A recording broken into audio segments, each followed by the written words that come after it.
Hello, today is March 18th, 2013.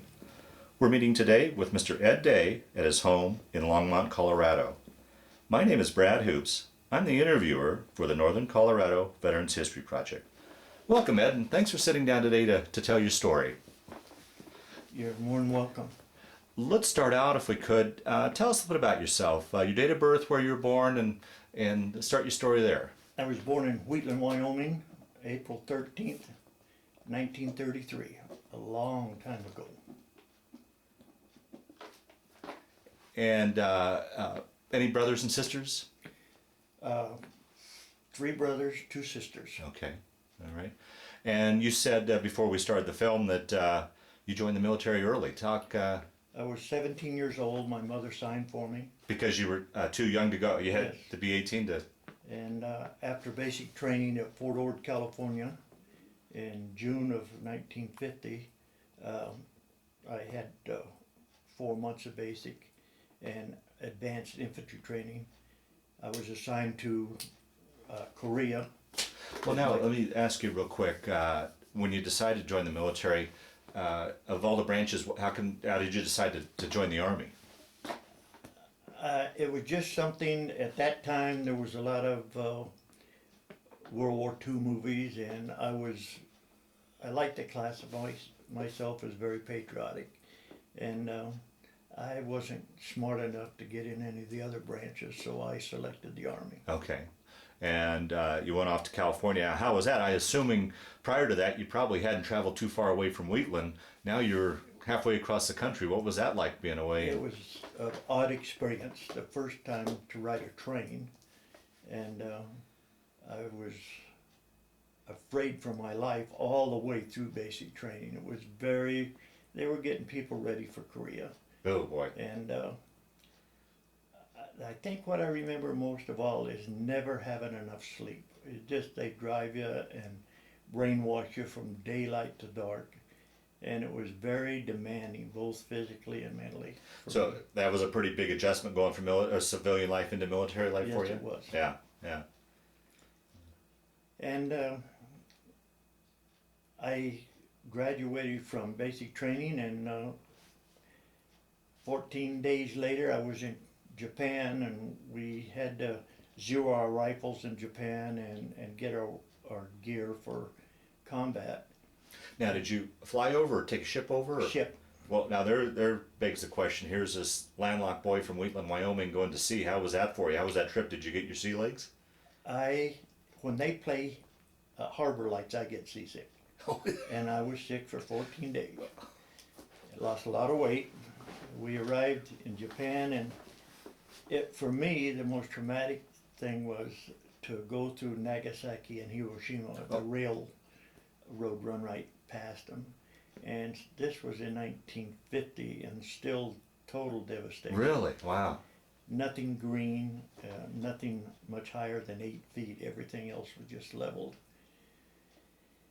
After a funny story that happened in, can't think of the name of the camp in Japan, but they give us a briefing that if anybody wanted to jump the fence to go to town on pass, that they would be shot because there was a bounty, and there was a lot of people that didn't want to go to Korea. And there was a story, they said that the soldier went to the front gate and Camp Drake, and he wanted to go to town on pass, and they said, well, I need a pass. You need a pass. And he said, I don't have one. They said, well, you can't go to town. And he said, I have a mother in heaven, a father in hell, and a girl in Sasebo, and I'm going to see one of them tonight. Oh, wow. That deterred a lot of people. Wow. And well, did you ever get an opportunity to go in, or you stayed in camp, so you never got a chance to really No. see much of Japan then? Or? We were there 3 days, and we got on another ship for Korea, and we hit Incheon at night in LSTs. It was secured, but you could see rifle fire and artillery fire, and the replacement company, all it consisted of is they wrote something on your steel helmet. So at this point, you were still replacement. You weren't in a unit then? No, not Okay. yet. And I took my helmet off to see what he had written on it, and it said 5th Regimental Combat Team. And I said, is this a volunteer outfit? He said, yes, you just volunteered. So they put us on trucks, and we got enemy fire on the way to the company. And joined the company at night. Another funny story, the next morning, the first sergeant called the roll, and I noticed all these people are kind of small. And the roll call sounded like this: Itagaki, Kawana, Kupakai, Kialoa, Ohia. And then they said day, and everybody was talking pidgin English. These people were, they were formed in Japan, Hawaii, and it was a Hawaiian regiment. Huh. And I was one of the first stateside replacements. And the first thing that entered my mind, they messed up last night, I'm on the wrong side. And Oh, jeez. But the first sergeant introduced himself, and he grabbed my arm and he felt my legs, and he said, we've been looking for you. He said, you go to the supply truck and get a flamethrower. And I said, I don't know anything about a flamethrower. And he said, I'll teach you. And they had just come back from the chosen reservoir, the 5th RCT. They were attached to the 1st Infantry, or the 1st Marine Division. So 3 days later, we went up to the front, and it was my first combat experience. And I had never even thought about taking a human life. And we were taking this objective, and they bypassed this guy. He must have been in the hole, and he shot at me, and the bullet was close enough that I felt it, and it popped as it went by my ear.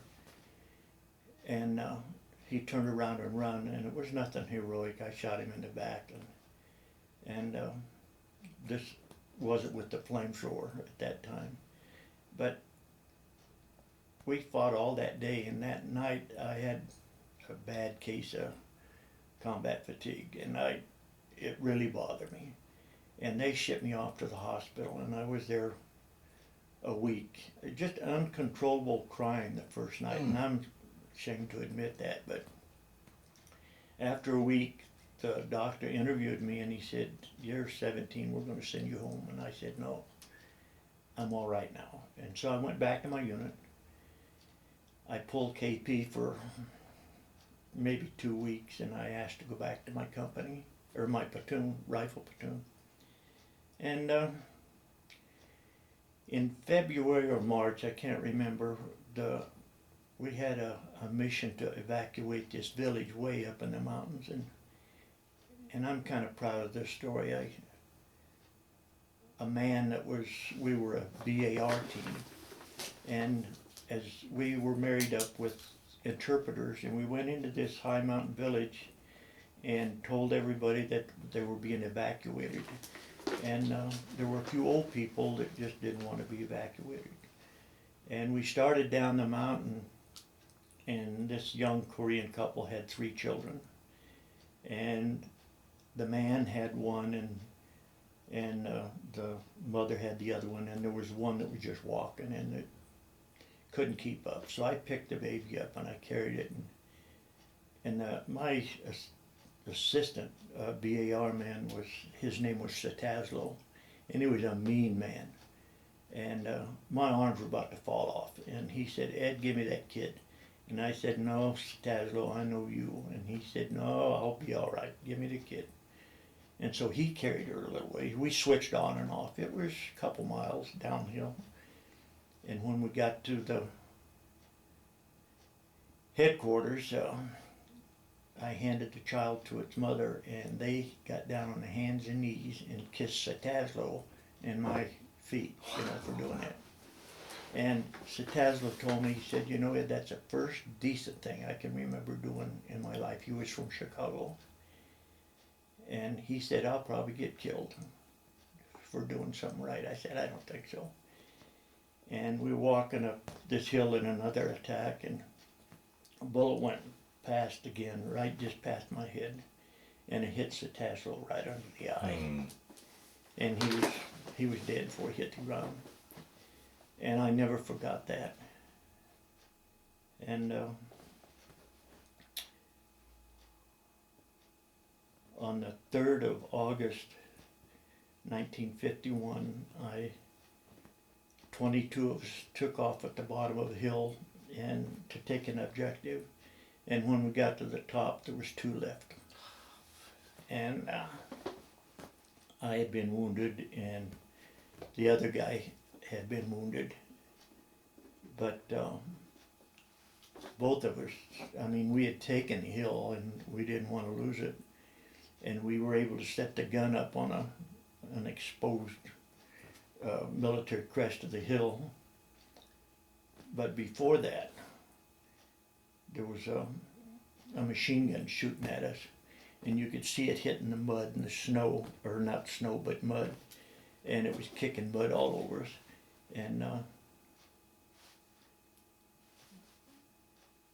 all I was trying to do is get into cover, and I climbed in this trench, and it was several Chinese soldiers in the trench.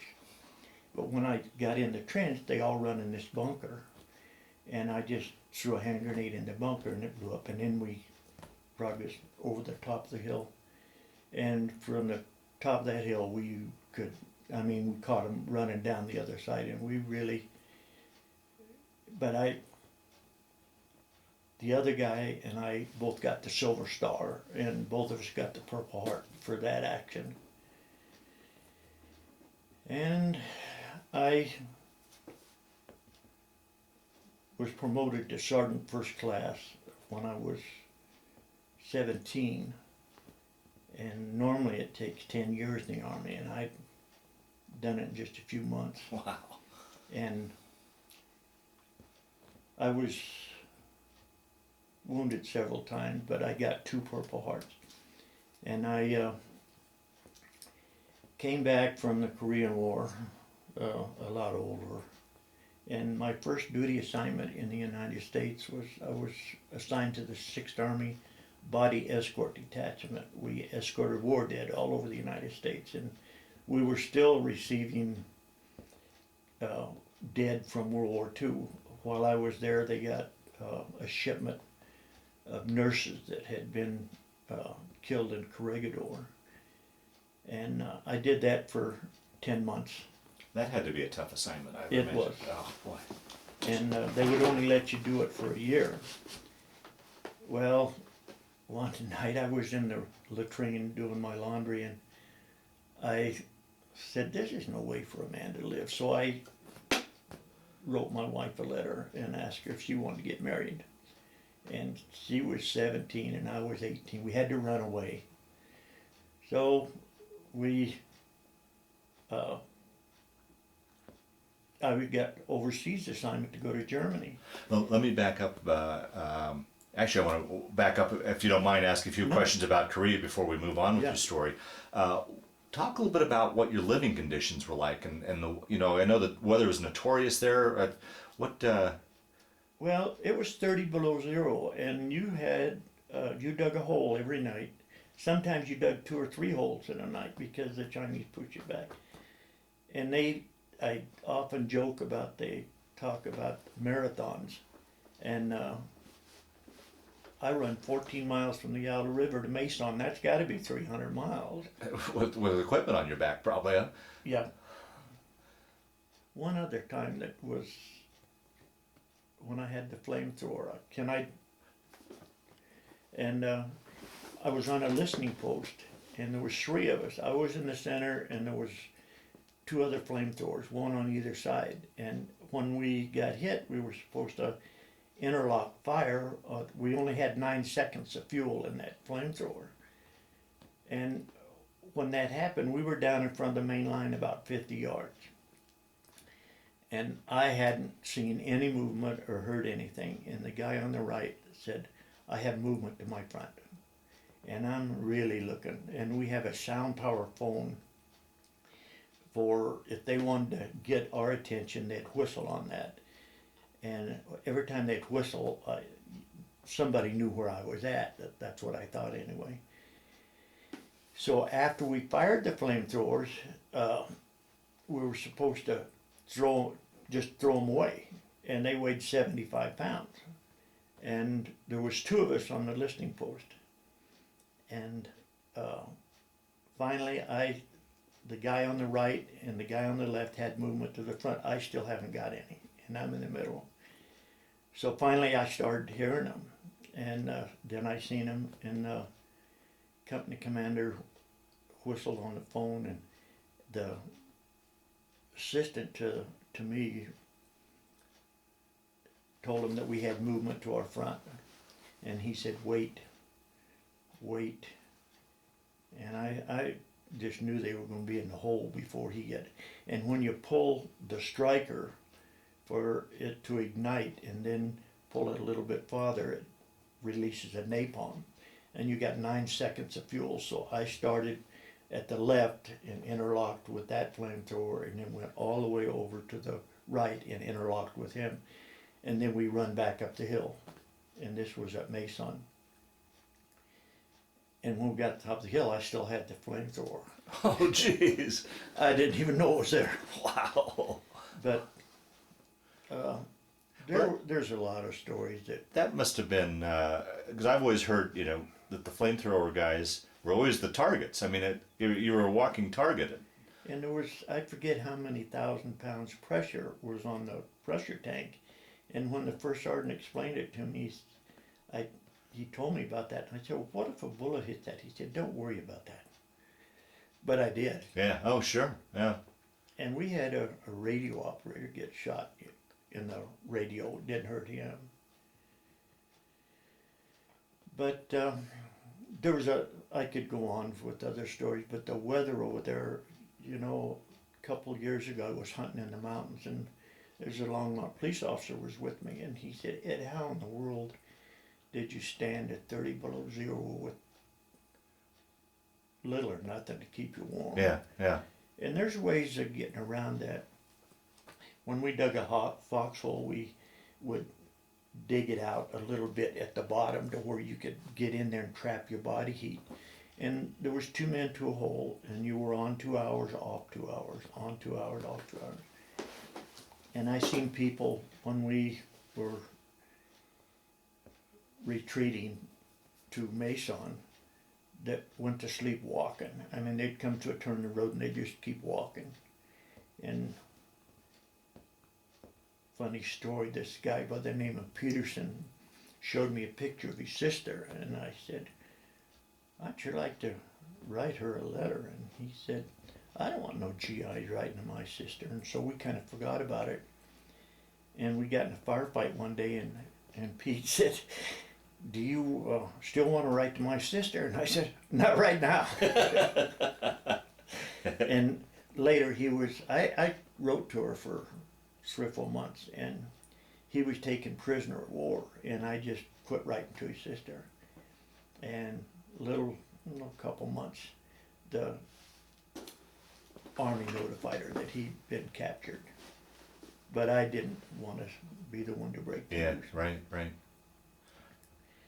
Well, let me expand on what your hunting buddy was talking about,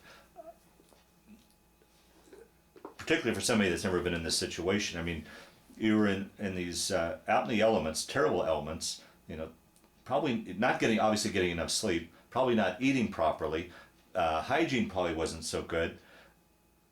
I think any one of those things would take a man down, but then on top of that, you got the stress of war. How do you think you functioned? How do you think you made it through that time period? I had a doctor tell me that every portion of your brain, there's a portion of it that's contributed to animal instinct, but it never develops because you don't use it. But a soldier, it develops. And I've seen cases, and this is going to be hard for you to believe. I had a machine gunner, I had a machine gun squad, and I had this little colored boy that he would volunteer for patrols and everything. And one day we were digging in for the night, and I told him, I said, Rose, take the gun down there on that point and set it up. And he looked at me real funny, and he said, I can't. And I just reaching for him because I didn't have time. We had 2 guns and several people to get dug in before dark, and a mortar round landed right where I wanted the gun. Really? And he said, "I'll go." Now, intuition. Yeah. I developed, and I mean this sincerely, and I'm a Christian. If you were assigned to the company, I could look at you and tell you if you were going home. Really? Wow. And it was a terrifying experience. Well, you said you could look at other people. What were you feeling about yourself? After I'd been wounded a couple of times, I knew that I wasn't superhuman, but I was scared to a certain point, and I want to cover this. I want this brought out. Yeah. The first man I killed, it was not heroic. I had killed several after that, and I started enjoying it. One night, we had dug in on top of this hill, and all day long the engineers were coming in and loading our holes with demolition. And that next morning, when the Chinese hit us, we just pulled off. A couple guys fired a shot. And Sergeant Keeter and I were covering the withdrawal for the company, and Keeter was right beside me, and he got his foot caught in a tree that had been blown out. And all I could think about was getting him out of there, and it was a pretty good drop. And it was kind of hot, and it was real close. I kicked his foot, and he fell down quite a ways on his head. And on the way down, he said, well, I can't use the language he used, but it was strong language. Yeah. But getting back to the weather, a lot of grown men cried, and something I think needs to be brought out. I was 18 years old, and I was a squad leader, and I had people that had been called in from World War II that were in their 30s, and I was their squad leader, and I never had a problem. Now, I had one man that he was of superior intellect. We were getting ready to move into the attack one day, and I looked back, and I said, "Carlson, where's your rifle?" "Oh, I must have left it by that tree." But he was like that, and he called one day, and he wanted to meet Helen and I for coffee. And I said, "Helen," she said, "Well, you know him." And this is, 50 years after the fact. Yeah. I said, "Helen, if there's papers all over the table and on the floor, and his nose is running, it's Carlson." And we walked into this restaurant, and Helen said, "There he is." I don't know what made me think of that. Yeah. Well, wow. I mean, on top of the stress of war, then being a squad leader, you had the responsibility of guys. I mean, the pressure of responsibility of men making the wrong decision could have cost them their lives. It's just second nature to me. Wow. When I left, I was a platoon sergeant. I had 30-some men then. But I got wounded, went to the hospital. I was there 45 days. And I come back, joined the unit, and we moved out in the attack. That next morning, I was back in the same hospital. And the doctor said, "You just left here yesterday." And he said, "You're going home." And so I come home. I never did go back to my unit after that. And then getting back to is that all you'd like to know? Oh, yeah. I want to make sure, or more importantly, make sure we covered everything in that period that you wanted to cover. There's so much more there. Yeah. And feel free, during this interview, if something comes up, feel free to go back to it, so don't feel like we're done. But I guess my next question is, then you mentioned that you got married. Now, was Helen a sweetheart from Wheatland, or had you met her in the service, or tell that story? My folks moved down here from Wyoming, Wheatland, Wyoming, in 41. And Helen and I have known each other since I was in the 4th grade. Oh, wow. And when I asked her to marry me, I didn't think she'd say yes. But she did say yes. And I took leave and came home, and had to run off to get married. Yeah. And she waited in the car, and when I falsified all this information, I had to put my hand on the Bible, and I swore to it. And I come out to the car, and Helen said, "What's the matter?" And I said, "Put my hand on the Bible," and I told a whole bunch of lies. And after we got married, one brother loaned me $100, and the other brother loaned me his car to elope. And the lady across the street, 10 months and 2 days after we were married, Helen had a child. And this lady across the street, this is before television, she said, "Helen, I marked it down on the calendar when you and Ed got married, and everything checks out." I come home one day from work in Oakland as a body escort, and I said, "Helen, I'm on orders for Germany." And she says, "You just go back out there and tell them you're not going." I said, "Army doesn't work that way." So, Now, were you still? a body escort. But I mean, were you still? Was this still part of your initial enlistment, or had you at this point decided to make the military a career? I had decided to stay in. And at that particular time, it changed several times. But I went to Germany for a year. I only had a year left in the Army when they sent me, and my wife was pregnant, and it was hard for her. And She didn't go over. You guys are separated for that year, or did Yes. she didn't go over with you? Because I was going to be there for a year. Yeah. So I came back, and I was really fed up with the Army to do that. So I got out, and I stayed out a year. And several people here in Longmont, one was the city manager.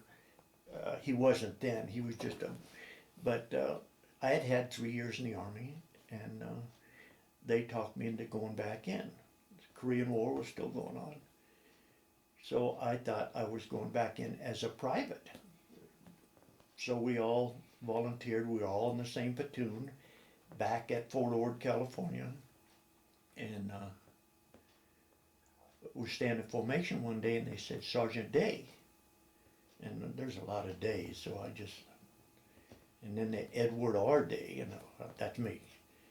So I went up and talked to the company commander, and he said, "Sergeant Day, you've been reinstated to E5. You lost one rank for staying out a year. And you're in charge of that platoon with all these, there's 14 of us, I think, from Longmont." Oh, is that right? Yeah. And I said, "Sir, that's not going to work." So I went back to the barracks, and they said, "Ed, what is that?" I said, "No, Ed's out of the question." So short time later, I was reassigned, and I went to Fort Carson, and then I went to Tank Commander School in California.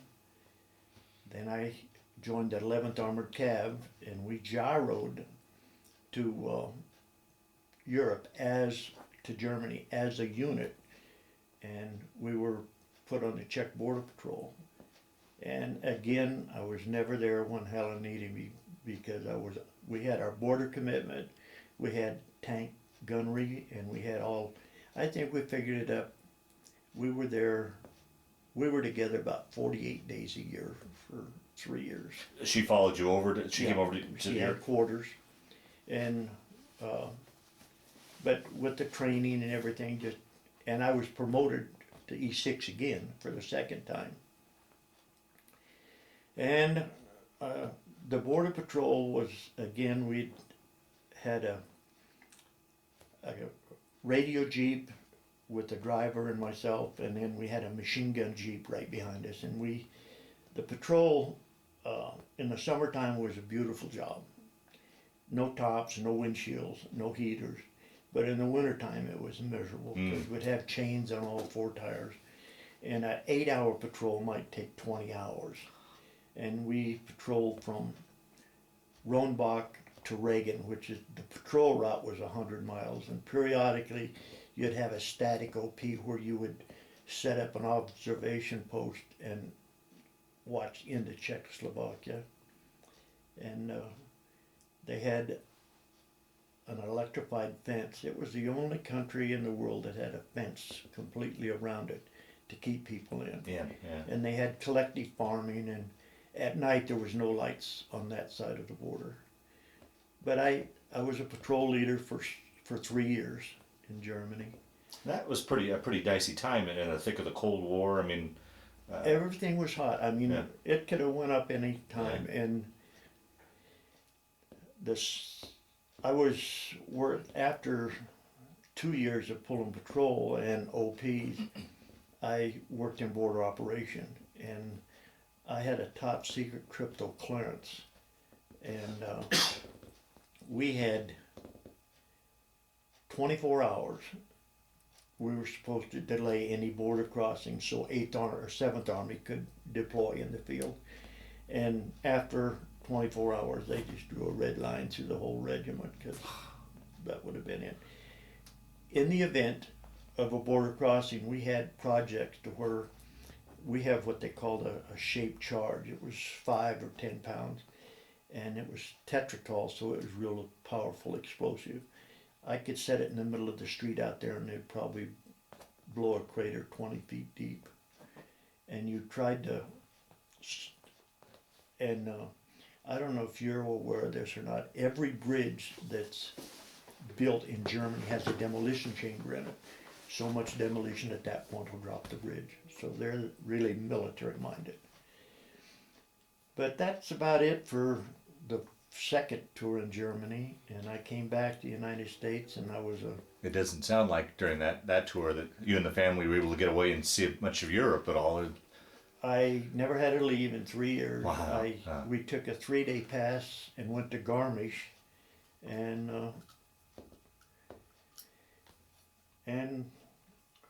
after I came back from the second tour, I was here 18 months, and I went right back, and 3 more years on the border patrol with the 2nd Armored Cab.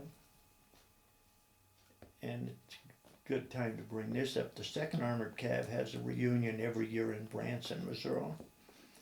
And the last 2 years, the day it ended, the 5th Regimental Combat Team started their reunion. Oh, wow.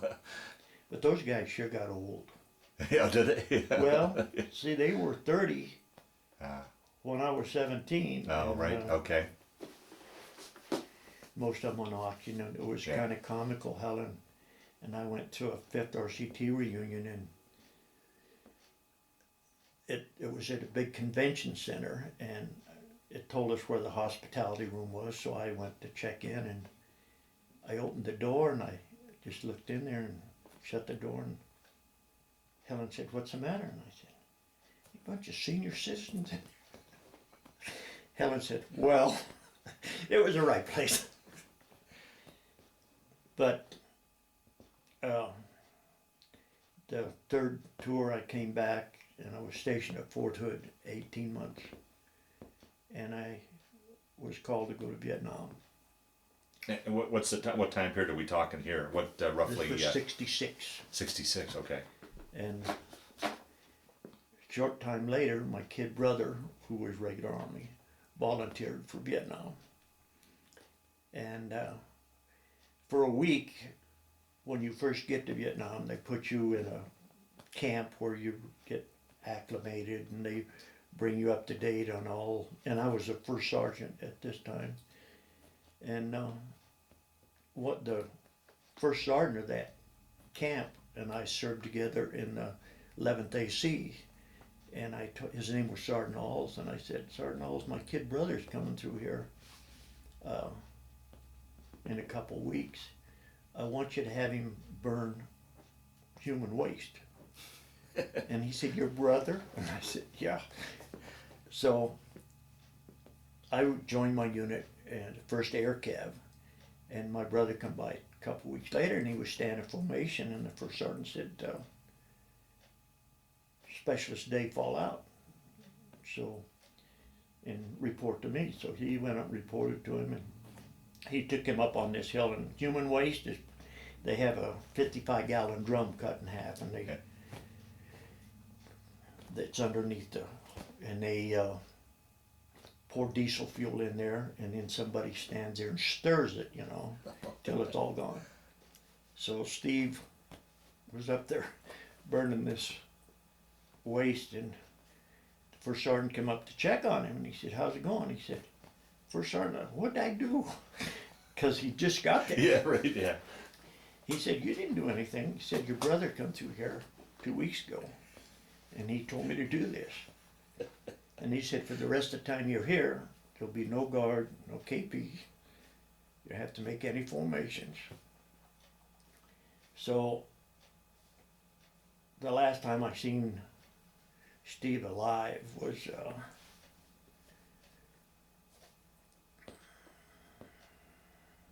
it was in August, but his battalion brigade commander heard that we were brothers. So the brigade commander let Steve fly over in his personal chopper to spend the night with me. Oh, wow. And we spent the night together, and we were in the jungle, and that's the last time I seen him alive. And about 4 months later, my company commander called me, and he said, "Top, I've got some bad news." And I said, "How bad? Is he hurt?" And he said he was killed last night. So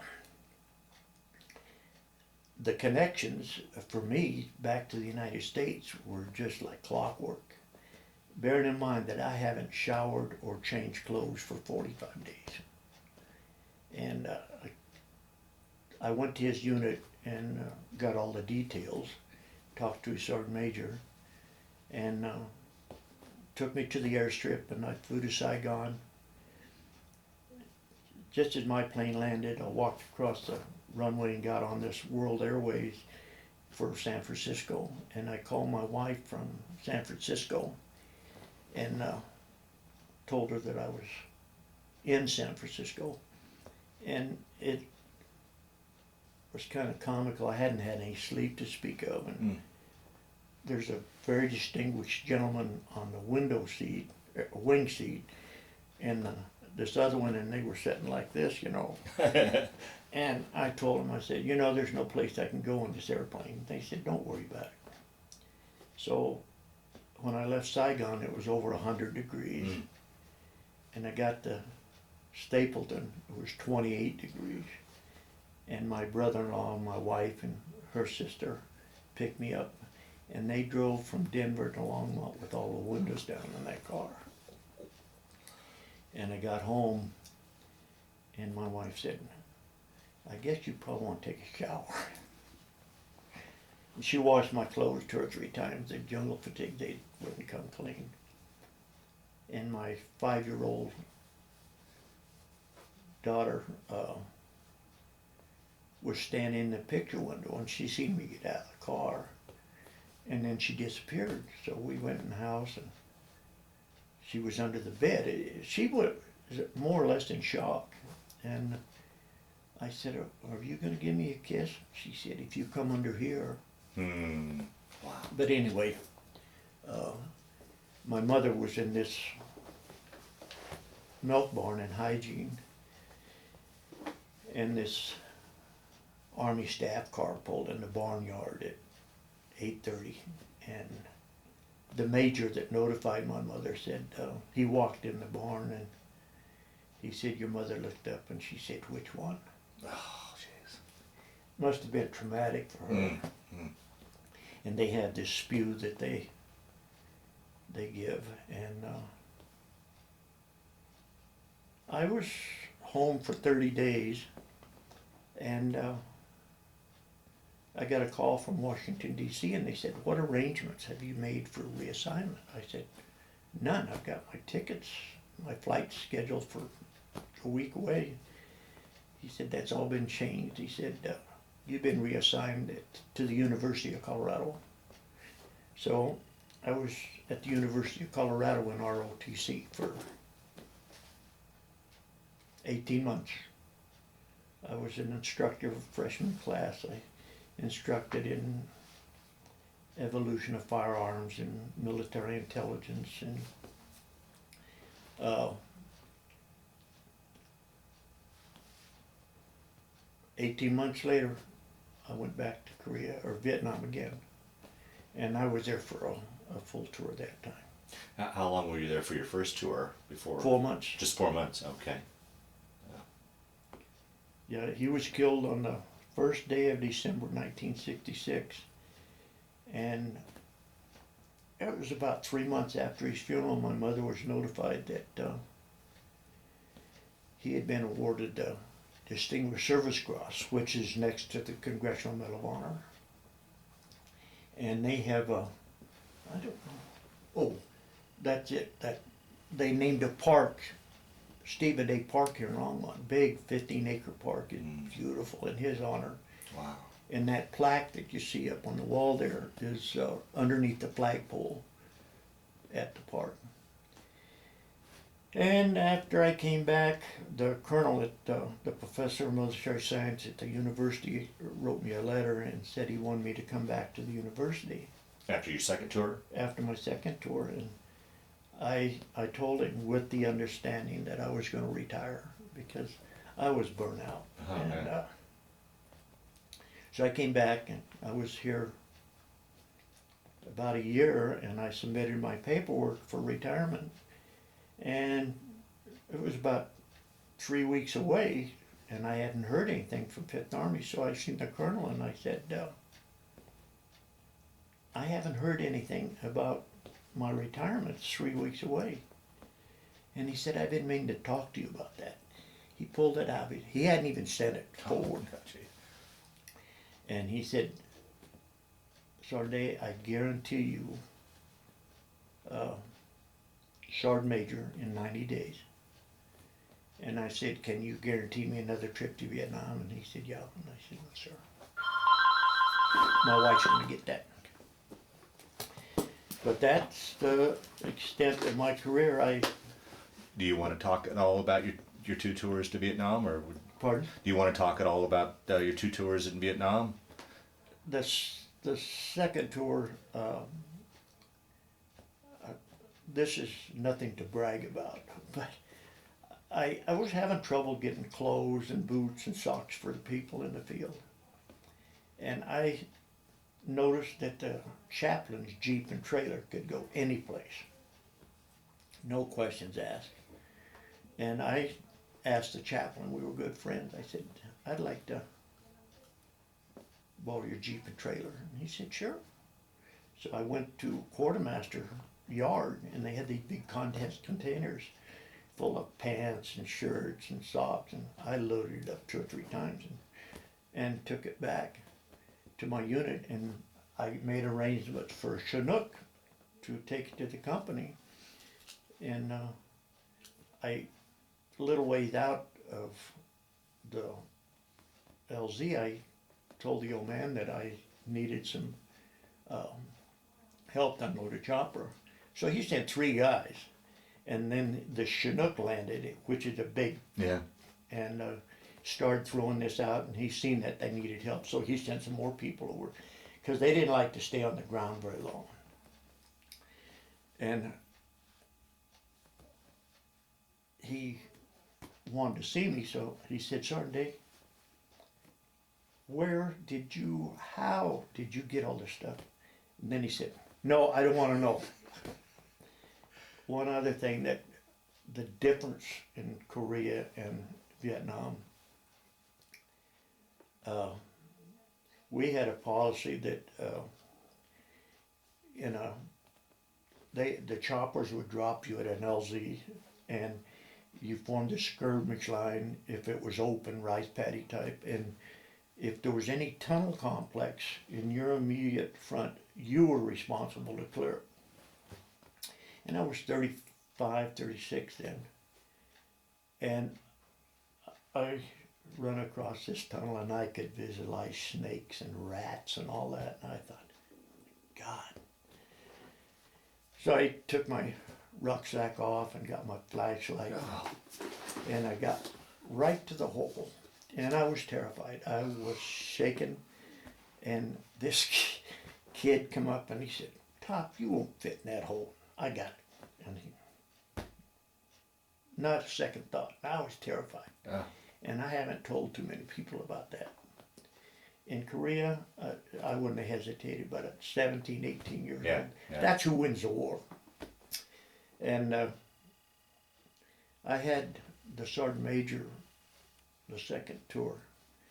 He said, "Sergeant, the rest of the first sergeants in the brigade, and it was the 11th Light Infantry Brigade, are complaining about you spending too much time in the jungle with your company." And I said, "It's the only way I know how to run a company." And I had a supply sergeant that had done his time in the field. He was a rifleman, and I brought him back, and he was getting close to rotation. And one day, we got to be really close. He's from Nebraska, and we hit a bunch of booby traps, and we had 7 or 8 wounded people, and we called for a medevac to get them out of there. And then we had to have a log ship come in to take the rucksacks and all the rifles and everything, because we couldn't carry them all day. And my rifle got mixed up with the ones that went back to base camp. And Sergeant Kepler that night, he called the old man, and we're supposed to use these coded messages. And he said, "How bad is Top hit?" And the old man, because he seen my rifle, we had a piece of duct tape with your name on it. And he said, "He's not hit." He said, "I got his rifle and his rucksack. I just want to know how bad it is." And the captain said, "You tell him you're all right." So a couple days later, I went back, and Kepler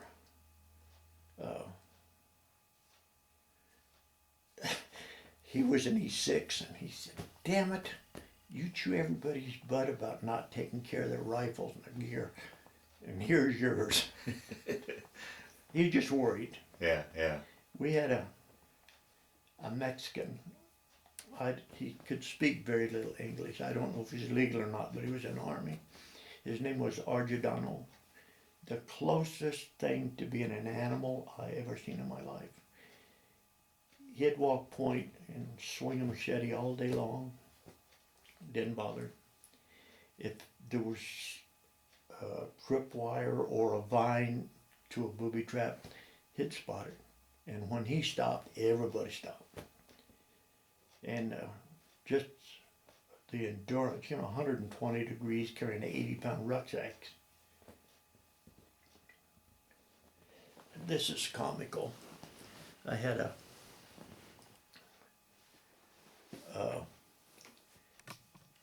every 45 days, you spend 45 days in the jungle and you come back for 3 days. And this is not legal, but I took up a volunteer collection of $20 a month from each man. And when they come to stand down, I could hire floor shows, I could have beer, and the food was free, and it was steaks and all that. But this young man, every time I seen him, he wanted to show me a picture of his wife. So I set this up. We had this lady from Australia that did a strip dance, and part of her routine was she had Band-Aids covering her private parts, and she would blindfold and tie the hand behind a GI, and the object was for him to try to get those Band-Aids off. So I had a guy taking pictures of all this. When I got the pictures back, here's he out there slobbering all over this beautiful woman. And I said, "You're married, aren't you?" He said, "Yeah, you want to see a picture of my wife?" So I said, "Boy, that sure doesn't look like, I thought this was your wife when I showed him that picture." But the sergeant major, when he told me about the first sergeants complaining, I didn't want to be an outcast. And when I left to come home, all the first sergeants got together and they made a plaque for me. They were just like Jello, all Yeah. together. Yeah, yeah. And of all the awards that I've received, can I go back to Vietnam? Oh, we're not done. Yeah, absolutely. I was in a chopper that got shot down. Yeah. And it hit the ground pretty hard. And the bullets hit an oil line, and it was spraying hot oil all over everybody. And before we were taking the fire out, the door gunner was right beside me, and I seen him, he had a lifeline on, a nylon strap, and I just reached over and grabbed him, pulled him back in his seat, and we hit the ground, and I unbuckled him from his, and I had him in my arms like this, and I walked away from I was worried about it blowing up, because they almost all of them catch fire. Yeah. And I don't know where it come from, but the minute I got away from the chopper, it never did catch on fire. And I stepped on the skid to put this guy in the chopper, and it took off. And I got my hands underneath him and standing on the skid. And we got to Chulai, and my company was in the attack. And I said, I got to get back to my unit. And he said, as soon as I fuel up, I'll take you. Well, my company commander knew what happened, but I didn't know that. So when I got there, they had set up the CP and the command post, and the old man said, Pop, where in the hell have you been? And I started explaining. He said, no problem, I heard about it. But I thought that was worth telling about. Yeah, That's yeah. quite an experience. Wow. I had a very close friend of mine. They set the ladder a rope ladder right on top of a NVA bunker. And he was climbing down the ladder, and he had a PRC 25 radio on his back. And they shot him 7 times, and he fell on top of that bunker. And 45 days later, he was for duty again. The worst wound he had, he got shot through the legs, and one thumbnail got shot off, but there was no bone damage. Wow. I don't know if you want to print this, but it's a story about Vietnam, the second tour. This colored man had been shot right through his private, and it just creased it. And I went to the hospital to visit him, and I said, the doctor stopped me and he said, I don't know what that guy's problem is, but he's down rock bottom. He said, you got to get him out of his attitude means a lot to full recovery. So I went in and I was telling him, I said, what's your problem? And he pulled the bed sheet back and he said, that's my problem.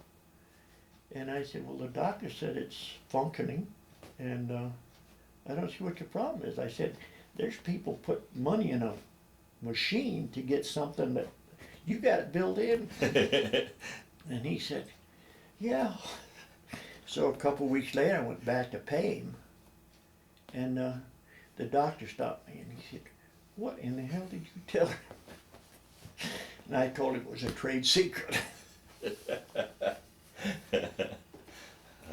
In Vietnam, it was my job to identify everybody that was killed at grave registration. And that was a tough job. Yeah, I can't imagine, once again, someone that's not even anywhere near combat or really near violence at that level, to see friends and fellow soldiers killed and wounded badly, and how does a person function with that? How do you deal with that? There was one other situation, the second tour. I'd gone back for a meeting with the sergeant major, and I was on the way back to the company, and the old man called me and said, you can't land. We got 5 KIAs that need to be processed through, great registration, and had information. This guy's wife had just had a baby, and one guy's early drop had been approved for school, and he was coming home. And that was the first two they handed up, and they had been killed that morning, and this was in the evening, and rigor mortis had already set in, and they were just like 2x4s, and the insects had taken their eyes, were gone, Wow. and the terrible, terrible odor.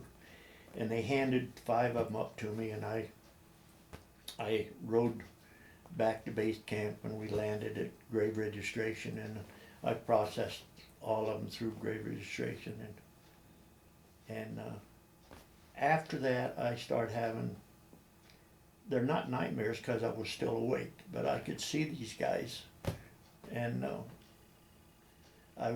it bothered me. It really bothered me, and I talked to a doctor about it, and he said, I can give you something to make you sleep, but I said, you can't take it and be in the field. Yeah. And he said, or you can take a drink. And I said, I'm not going to make myself a alcoholic from this. But last night I was laying in bed thinking about what I was going to talk to you about.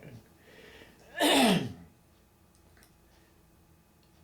if it snows outside, right away I have a flashback about Korea. I mean, you can't explain how brutally cold it was. And I guess being born in Wyoming and being out, I've never had a lot of nice clothes, but I handle it pretty well. Well, that's one thing that I guess I can't comprehend is, I mean, I've been out in the cold, camping and hiking and working out in the cold, but I always knew there was an end game, that I knew that at some point I'm going to be home to a warm meal and a nice bed, warm bed. I think I couldn't imagine not knowing when that was going to be next is what... The Korean War, the body, what they call rice lice, you know, you were always cold and they didn't move, but you get around a fire and they were about that long, and everybody had them. And I remember during the Korean Wars, it's all right to drop back like this. It's kind of comical. The whole company was going through this village, and I was walking point, and for some reason they didn't see me, but they opened fire on the company, and the company could see me, but the Chinese couldn't see me. And I worked my way around, bearing in mind that my whole company's watching this action. Uh-huh. And they were inside this building, and they had sandbags around the front. And I pulled a pin on this hand grenade and stepped as close as I could to the door and threw it, and it hit the door jamb and bounced out in front of Oh, it. jeez. Well, I ducked out of the way, but everybody started laughing. I had a long time living that day. And then you've got the other extreme in Vietnam with the humidity and the heat. Yeah. I mean, I can't Two imagine. direct opposites. Once again, us growing up here in this dry, mild climate, I can't imagine what living in those conditions were like. Well, it was always wet, Yeah. always. Their annual rainfall is 174 inches. Here in Colorado, it's 14. Yeah. That was, and everybody's fatigues were covered with white body salt, you know, but that's my story, and I'm sticking to it. Yeah, fair enough. Well, let me, I'm gonna pepper you with a bunch of questions now, and we'll phase it down, but how was it, let's talk about the two wars. I mean, you were in the Korean War, which is known as the Forgotten War. You're the forgotten veteran. And then the Vietnam War, which was very, at the time, very controversial, and there was a lot going on that. How do you, as times pass now, how do you look back on those two wars? Let's start with the Korean War first. It bothered me that, you know, I watched all at the end of World War II, the ticker tape parades and everything like that. But when we landed at Stoneman, California, returning from Korea, there was a band played, and I came home. They had a nice article in the paper that I had come back from Korea and that I'd been decorated with the Silver Star and the Purple Heart and the Army Commendation. But when I came back from Korea, or Vietnam, we were advised not to wear our uniform. Right. We were in a big theater, and this captain was briefing everybody, and he said, "We advise you to travel in civilian clothes, and so you can get home." And I made this statement to him. I said, "I spent 2 years of my life in that godforsaken place, and you're asking me to sneak home." Yeah. And at the university, I seen kids wearing Vietnamese flag on their backpack, and it was not a friendly environment. Yeah, well, that's good. That's one of my questions. You had a unique opportunity or situation where you were both in country and back home during that period of time, and CU being a hotbed probably for a lot of the.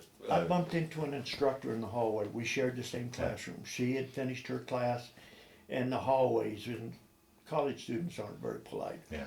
But somebody knocked her books out of her hand, and she was from South America. And I picked all her books up and handed them to her, and she said, "Thank you for helping with my books, but I detest your uniform and everything it stands for." But as an individual, I never had any, the threat was always there, and the pressure was up, but I never had any incident happen to me. Well, now, how was it with you when you guys were back in country, knowing that all this was going on back home with the protests and the sit-ins and the fires, and I mean, how did that play on people's psyche there, as far as, or did it? I mean, Jane Fonda, what she did,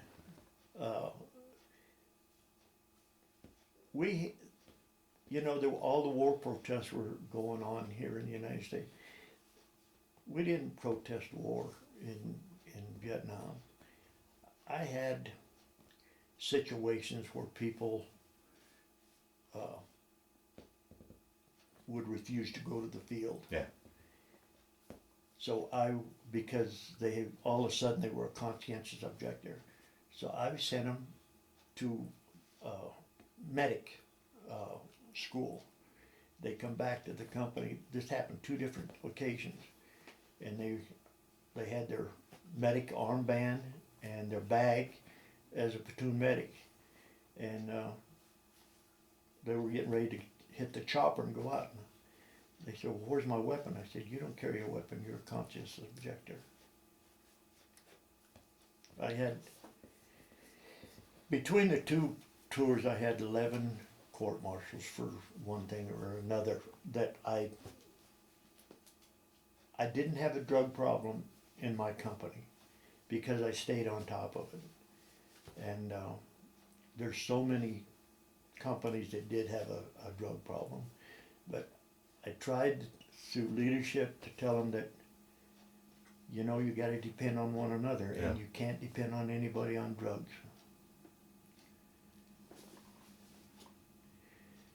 The Chinese had a heck of a drug problem during the war. It looked like a snooze can, and it had dope in it.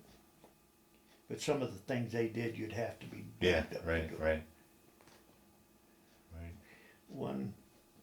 One time in Korea, we were told that we didn't have to set out all these booby traps and flares because there was a patrol going out that night.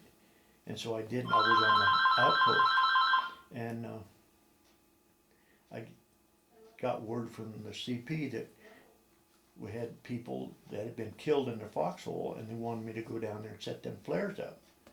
And it's dark, and setting a trip flare up at night without light is kind of hectic. So I took my boots off and put on 2 pair of socks, And I went all the way down to the first one and set it up. And then I come back to the second one, set it up, and the first one went off. And they followed me all the way up there. This Rose and I were in this machine gun bunker, and he challenged me it was just a path coming right to us. And at the time I had a submachine gun, and I stayed right in the trail. And when they got that close, I just emptied my machine gun clip, it was 20 round magazine, and run for the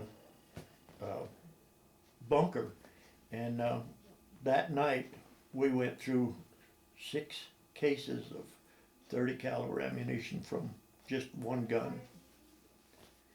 And the 2 wars, body count was a big thing in Vietnam, and getting credit for a body count. But in Korea, it was nothing.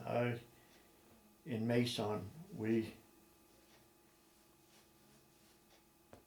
counted 600 in front of a line company. Wow. And we set these 55-gallon drums at an angle, and they had napalm in them, and they had a charge, and we had a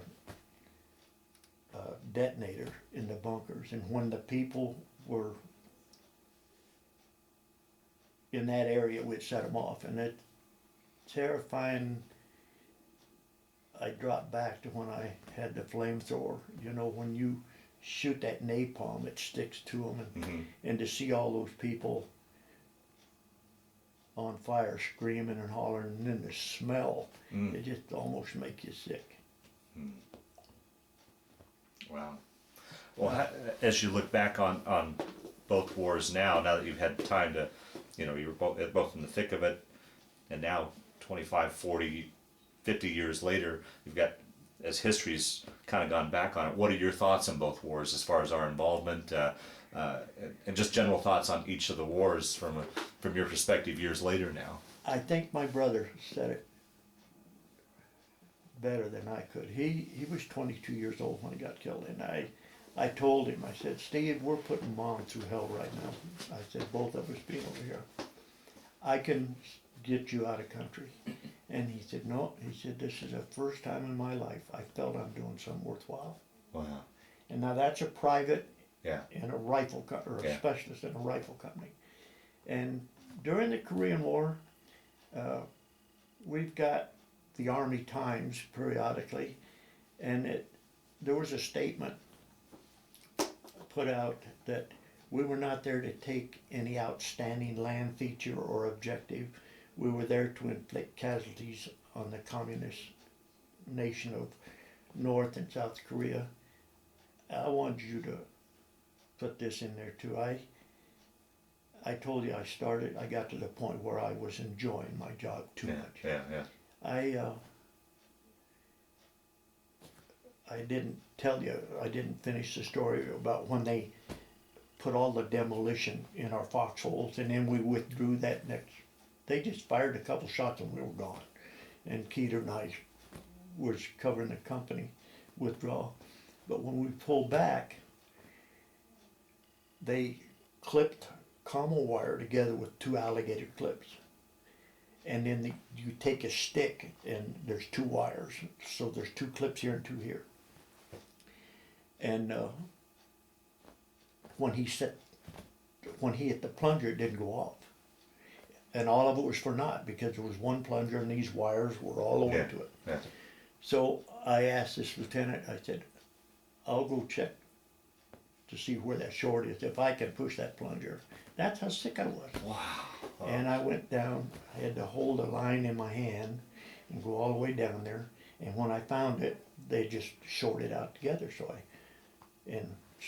I went, and there was 1 patrol that went by before I got there. But I went back and I got to push the plunger. Another interesting story in Korea, they said there was a night patrol going out. So I'm in my foxhole on the LP. I know it sounds like I did a lot of LPs, but I was there 12 months. And this guy stopped by my foxhole, and they patrol the hill up for something. They had a line crosser with them that they were going to plant on the other side, and we're talking, whispering back and forth. I could hear them. He said, "Where are you from?" I said, "Colorado." He said, "Me too." And we're getting closer and closer together as we're talking. He said, "What part of Colorado?" I said, "Longmont." He said, "Me too." Really? Huh. And we, his name was Georgie Basta. He was two years ahead of me. And when he said, "I'm Georgie Basta," and I said, "I'm Ed Day," he said, "I know you." And a couple of nights later, 50% could come off the line to the supply truck. They had a bed sheet hanging on the side of the truck, and they had a projector that would minimum 15 times it would break. We were watching a John Wayne movie, and we sat there and we were talking. But that's, I think, what stands up most in my career is I never let anybody get close to me, friend-wise. That's probably wise. I learned that in Korea, Yeah. and then I tried to my utmost to look out for my people in Vietnam, both tours. But I was a first sergeant. I was in a position I could do it. There are some first sergeants that leave a lot to be desired. The first sergeant that I replaced the second time, the troops would send back a war trophy that they had captured, a rifle or something, and he would sell them. And it took a long time for them to get to where they trusted me. But Yeah. when I had a policy that if you got a rifle and you wanted to take it home as a war trophy, they'd bring it back. I'd run it through the provost marshal. All the paperwork could be done. So when he'd come in to go home, all he had to do is pick it up and go. Yeah, yeah. And when we finish, I want you to read something. Okay. And I think I'm done if you are. Oh, I'm not anywhere near done. So then you retired. Then you came back to the university, and that's where you put in your retirement and went through with retirement then. And I retired on Saturday, and I started my first job Monday. yeah. Let's take things post military career. Talk a little bit about your post life and family and. I think the best thing, a lot of people that complain about flashbacks, they come back, they take too much time thinking about what they've been through. And I just went right to work. I had one of the students that I had in ROTC as a freshman his father owned a ranch in Yampa. And I went up elk hunting one year with him. And the father asked me if I wanted a job. And he asked me what I would plan to do. And I said, well, I still got a few months left. I really haven't planned on anything. He said, I could use you. I said, I'm not a cowboy. He said, there's a lot to ranching beside being a cowboy. So Helen and I moved to Yampa, and we were there 2 years. And my wife's, after 2 years, she said, Ed, it's Longmont or Alimony, it's your choice. I will not spend another winter in this place. So I come back from there, and I've been a laborer my whole life. I went to work in the Lincoln coal mine. I worked there until they sold it. Then I was a migrant worker. I worked for Tanaka Farms. I was their shop foreman. And we had 4,000 acres of truck farm. And I took care of all their equipment. And don't ask me why I didn't do it sooner, but I went to work for the Colorado Department of Transportation, and I retired from them in '93.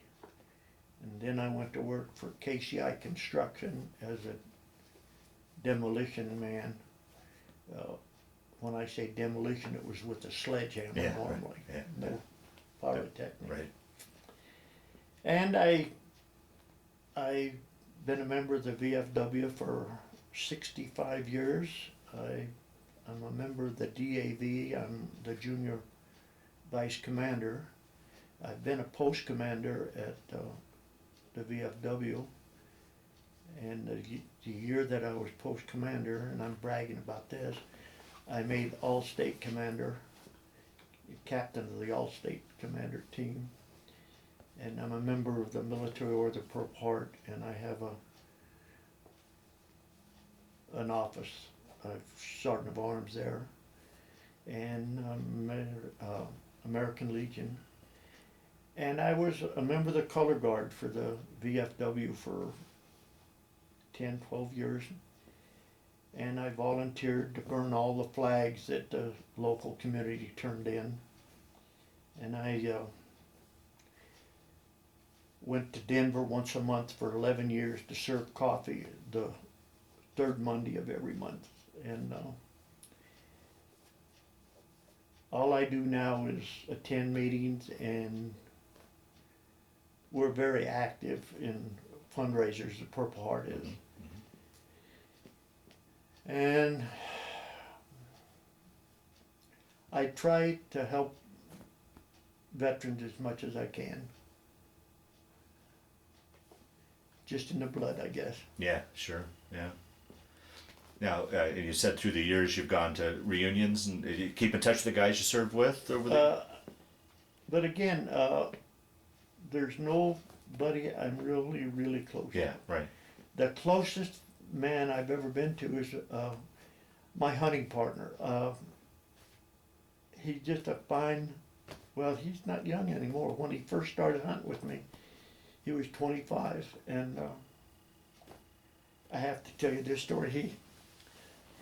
I had a bout with cancer, and they related it to Agent Orange in Vietnam. Oh, jeez.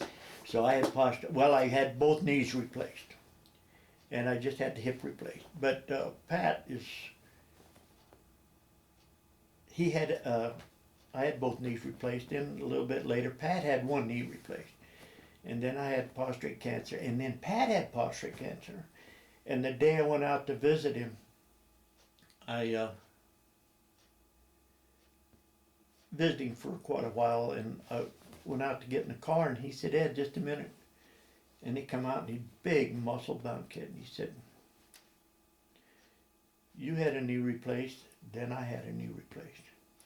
You had prostate cancer, then I had it." He looked me right in the eye and he said, "Ed, don't die." Wow. Do you know Colonel Katz? Mm-hmm. You know, he was flying a chopper at LZ Bird where my brother was killed, right? Right, yeah. I thought that we were back at honor flight, and on the way out there, one of his second in command said, "You're supposed to sit at the head table tonight." And I thought I was being set up because we were assigned to a squad and we were supposed to sit together. So the banquet that night, everything went just like clockwork, and my squad sat down at the table and I sat down with them, and this lady come over and grabbed me by the ear. She said, "Head table." So I went over, and I had not even met Colonel Cass at that time. And I was standing there, and he said, "You all right?" And I said, "Yeah, I think I've been set up." He said, "No, sit down." So I sat down, and then he said, "I was a chopper pilot that was supporting your brother at LZ Bird." Mm. And I sat at the head table, and Colonel Cass is, what he's done, you know, everybody likes to think that they do their fair share of supporting what you've done for most of your life. But he's a wonderful man. Yeah. I asked him one day last year if he'd like to be an honorary member of our chapter, and he said yes. And a month ago was when we introduced him, or inducted him. Talk a little bit about family now. My wife and I have been married 61 years. We have a Russian daughter that will be 55, in October. And you adopted her when you were doing a tour in Germany? And then the next tour we went back, I adopted a German girl. She was 10 days old when we adopted her. And our son is natural born. He's 60 years old now. And the Russian girl had 2 boys, and one of them was killed in a car accident. And the German girl has 3 children, honor students. One of them is going to be in the 9th grade next year. One's in the 11th, and one graduates this year. The German girl lives a quarter of a mile from where I lived in poverty in a 2-story farmhouse. Wow. No electricity, no running water. Wow. And she lives in $1 million home. Oh, wonderful. And if somebody would have told me when I was 14 I'd have a daughter, I don't think so. Yeah. And our son retired from the post office, and he's 100% disabled. He has diabetes and neuropathy. His health is not very good at all. He lives down at Howard. It's on Highway 50 between Canyon City and Salida. Lives up in the mountains in a cabin, and but my wife was. Yeah, talk a little bit about. She was dating you when you were in Korea. No. Oh, you weren't. Oh, you weren't. We knew each other. Oh, okay. So. When I was in the 4th grade, we lived a block apart at that time. Oh, okay. And then my folks moved out in the country, but she'd been a wonderful wife. She'd been there. She raised the kids by herself. Right. There's times I think when the kids were little, you ask them who their dad was, and they point to a picture on the wall. Yeah. But all our kids turned out extremely well.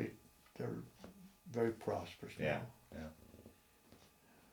And our oldest daughter our oldest granddaughter by our youngest daughter is a National Honor Society this year, and like I said, the rest of them were all straight A students. Yeah, wow. We don't have, my wife and I play games on it. Neither one of us know computers, anything about it. Yeah. My youngest granddaughter, when she was about 8 or 9, she was on a computer and her hands just floated across the keyboard. And I said, Madison, how in the world? She said, Grandpa, I've been doing this since 1st grade. And it just, I feel so inferior to her because of the knowledge that they possess and their ability to communicate. It's just amazing. Well, that's what I always find amazing about interviewing someone from your generation. Everything you've seen in your lifetime, the changes you've seen in your lifetime. You're talking about this 14-year-old kid in poverty, and now computers and cell phones and. I really regret not having a better education, and it's hurt me my whole life. It didn't hurt me in my career, but I had to do everything. Took twice as long to do it, and it was just very, very difficult for me. But my wife has held the family together. Wow. We make a good team. We're at our place in life right now where she'll start a conversation and she'll forget a word and I'll insert that word for her, and vice versa. But we've had a good marriage. We've had ups and downs. It hasn't all been easy. At our 60th anniversary, this lady asked Helen, said, it was at church, and said, Helen, how'd you put up with him for 60 years? And she said, he has gone a lot. And that's true.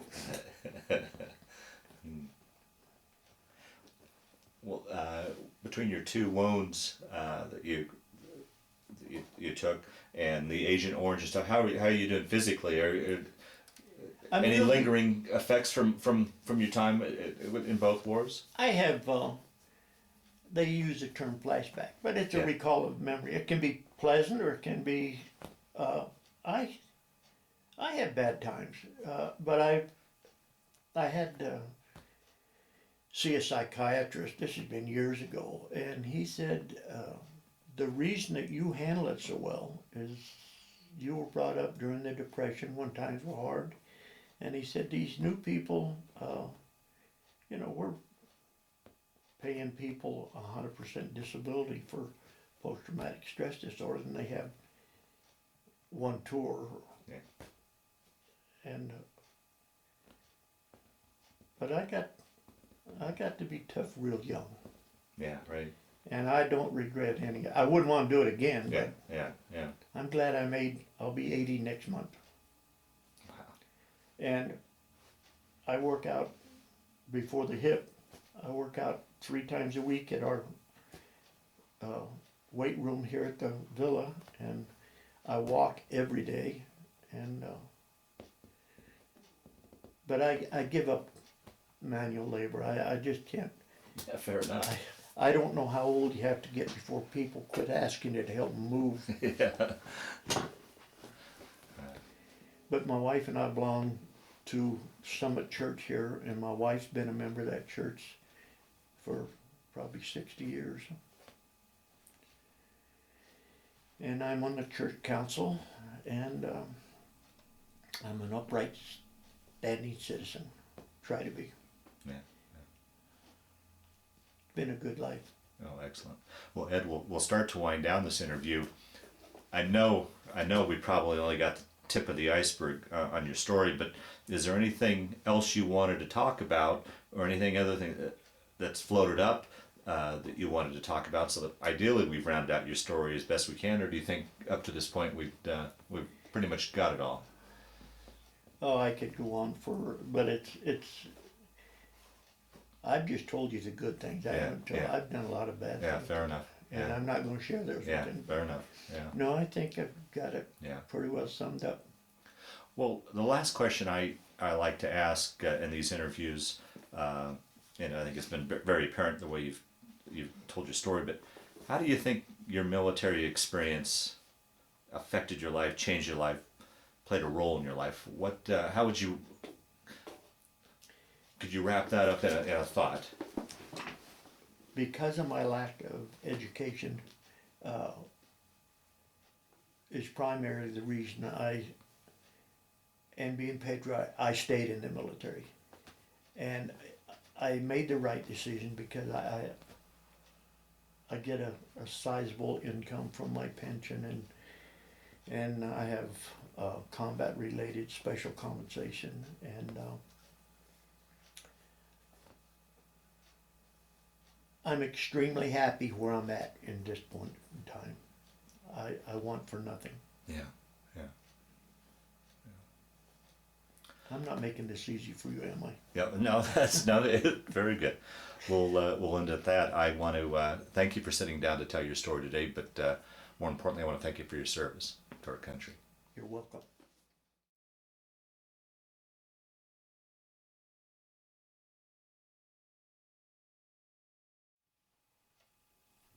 As you look at the picture, the man on the right is Vanderhorst, sniper for Item Company, 5th Regimental Combat Team.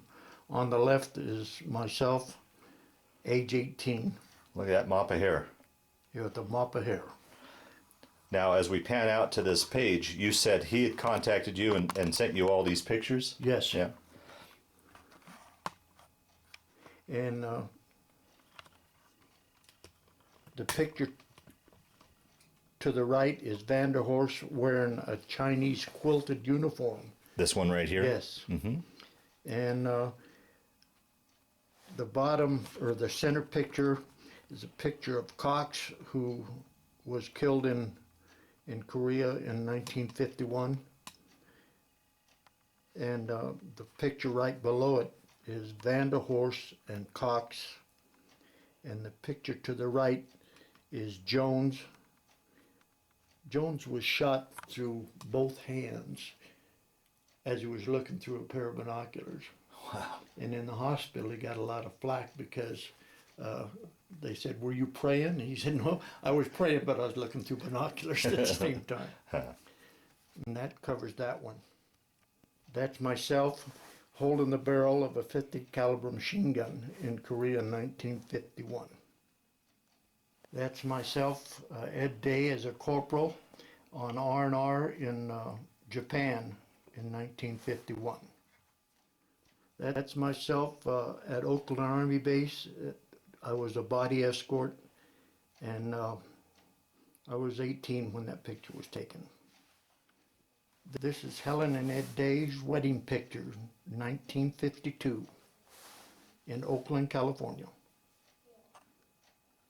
So she came out to Oakland and you guys got married out there? No, I come home, we got married here, and I went back to Oakland by myself, and then she followed later. This was taken in Landshut, Germany, and myself. I was trying out for the Olympic boxing team. Took me 11 years to find out I wasn't very good. This is a picture of myself at Fort Knox, Kentucky. We were just getting ready to have a parade.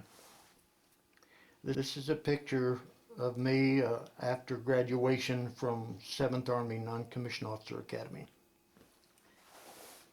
This is an award ceremony when I was named Non-Commissioned Officer of the Year in Bamberg, Germany. For that base or for that squadron. Squadron?